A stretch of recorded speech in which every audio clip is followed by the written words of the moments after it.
Then on top of that, the great self-sacrifice when you see someone come to him, when his father died. Imagine when your father's died and someone comes up to you from Syria. He sees you. He says, what's your name? He says, Hussein. Son of who? He says, son of Ali ibn Abi Talib. He said, may Allah curse you and curse your father Ali. If someone talks like that to you, how would you reply back to him? May Allah curse you and your father. The guy's name was A'ظm ibn Muttalaq. Imam said, is the wind of this area hurting you? Or maybe you've had a disagreement with your wife. Is there a shelter for you to stay in? Or has no one provided you with clothing? Please come and stay in my house if you are a stranger in this area. Wallah, that person began to cry. He said, Aba Abdullah, I cursed your father in front of you. And this is the way you reply back to me by making your house available for you? He said, this is the family of Rasulullah and the way we treat people. People may come and curse us, but we come back with morals because our grandfather Rasulullah came to perfect the morals of mankind.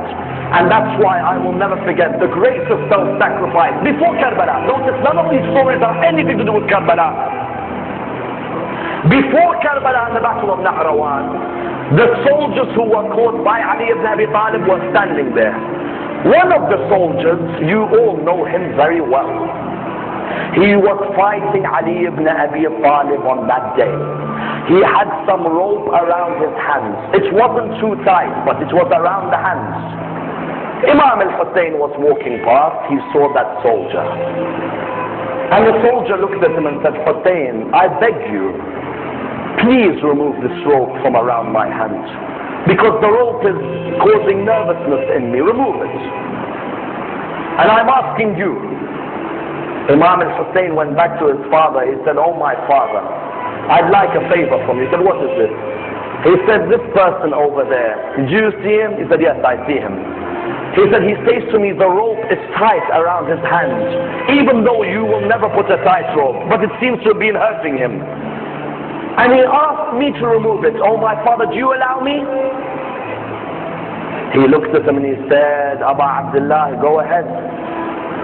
Aba Abdullah, why do you want to answer this? He said, Father, when someone asks through me, how can I reject? I don't want the person to be embarrassed.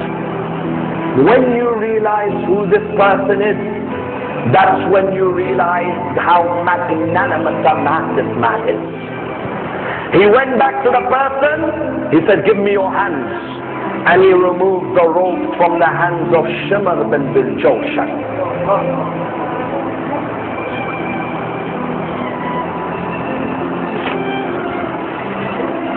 Tell me, which mercy did he show to you when he sat on your chest on the afternoon in Karbala?